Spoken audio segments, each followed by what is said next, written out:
एक भारत एकात्म भारत की तरफ बढ़ते कदम।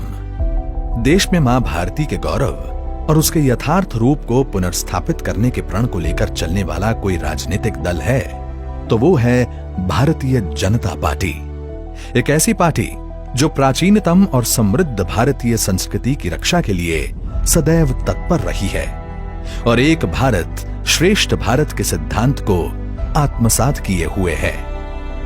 भाजपा की सरकारें हमेशा भारतीय संस्कृति को सर्वोपरि रखते हुए अंत्योदय के मूल मंत्र पर चली हैं। मोदी सरकार 2.0 भी पार्टी की इस विचारधारा को आगे बढ़ाते हुए देश की वर्षों जूनी समस्याओं के समाधान के लिए मिशन मोड पर काम कर रही है। 30 जुलाई 2019 वो तारीख जब देश की संसद में मुस्लिम महिला विधेयक पास हुआ और मुस्लिम महिलाओं को 3 तलाक की कुप्रथा से मुक्ति मिली। अब देश में 3 तलाक गैर कानूनी है और इस कानून का उल्लंघन करने वाले को सजा और जुर्माने का प्रावधान है। कश्मीर और राष्ट्रीय एकता का विषय भी जनसंघ ने ही प्रमुखता से उठाया था। श्रद्धेय श्यामा प्रसाद मुखर्जी के नारे एक देश में 2 निशान, 2 विधान और 2 प्रधान नहीं चलेंगे को आत्मसात करते हुए पार्टी के कार्यकर्ता दशकों तक लगातार कश्मीर समस्या के समाधान को लेकर आवाज उठाते रहे। लेकिन इस समस्या का समाधान हुआ 5 अगस्त 2019 को, जब जम्मू कश्मीर से अनुच्छेद 370 और 35A को हटाने के फैसले को संसद की मंजूरी मिली। इसके बाद जम्मू कश्मीर और लद्दाख 2 केंद्र शासित प्रदेश बनाए गए। अनुच्छेद 370 के हटने के साथ ही इन दोनों राज्यों में भारतीय संविधान लागू हो गया, जिससे वहां रहने वाले सभी नागरिकों को भारत के अन्य नागरिकों के समान अधिकार प्राप्त हो गए। जम्मू कश्मीर के सरकारी भवनों पर से वहां का अलग झंडा हटा लिया गया और अब उसकी जगह सिर्फ तिरंगा लहरा रहा है। अलगाववाद, आतंकवाद, परिवारवाद और भ्रष्टाचार पर लगाम लगी है और वहां के लोगों का भविष्य भी सुरक्षित हो रहा है।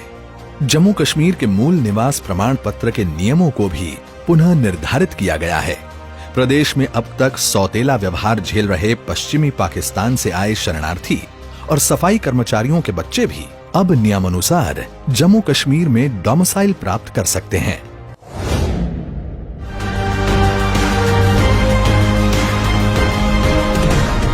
भारतीयों की आस्था से जुड़े अयोध्या में श्री राम मंदिर के मुद्दे को भी दशकों तक निजी स्वार्थ की राजनीति के कारण लटकाए रखा गया। भाजपा ने राम जन्मभूमि पर मंदिर निर्माण के लिए अनवरत संघर्ष किया। केंद्र में मोदी सरकार आने के बाद राम मंदिर मामले की सुनवाई में तेजी आई और नवंबर 2019 को सुप्रीम कोर्ट ने राम जन्मभूमि के पक्ष में फैसला सुनाया।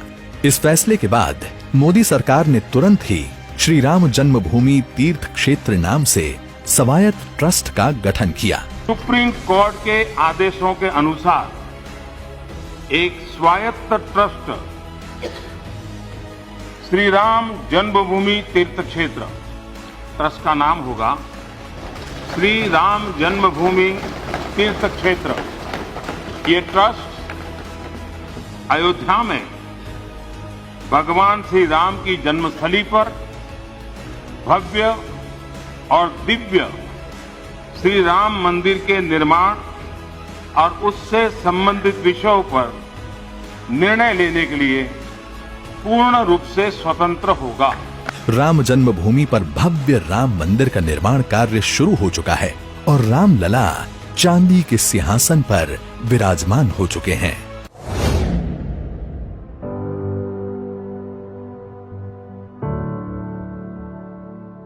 नेहरू लियाकत समझौते के बाद से ही पाकिस्तान में प्रताड़ित किए गए हिंदू, सिख व अन्य लोगों को भी न्याय मोदी सरकार 2.0 में ही मिला।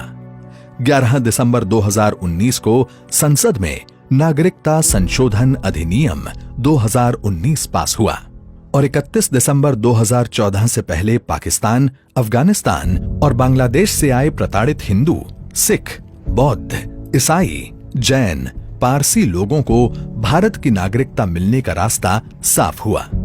अब ये लोग भारत में सम्मान की जिंदगी जी रहे हैं। और भारतीय नागरिक के हर अधिकार इन्हें प्राप्त हो रहे हैं।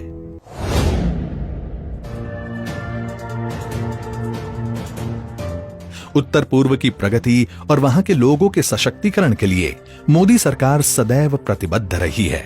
वर्षों पुराने ब्रू रियांग शरणार्थियों के मसले और असम में बोडो समस्या का भी मोदी सरकार ने स्थायी समाधान निकाल लिया है।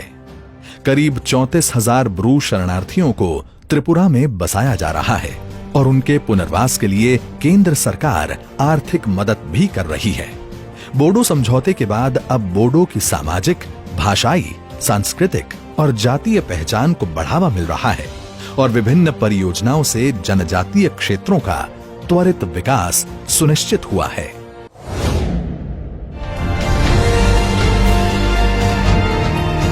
पाकिस्तान के कब्जे वाले कश्मीर को लेकर मोदी सरकार और भाजपा मित्र सरकार का स्पष्ट मानना है कि पीओके भारत का अभिन्न हिस्सा है और उस पर पाकिस्तान ने अवैध रूप से कब्जा कर रखा है।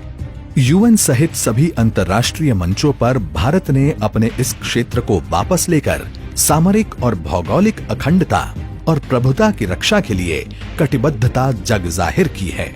भारतीय मौसम विभाग के मौसम पूर्वानुमान में पाकिस्तान के अवैध कब्जे वाले गिलगिट बल्तिस्तान और मुजफ्फराबाद आदि क्षेत्रों को भी शामिल किया गया है। पिछले एक साल में एक भारत एकात्म भारत के लिए मोदी सरकार 2.0 लगातार बड़े फैसले लेती रही है और ये क्रम अनवरत जारी है।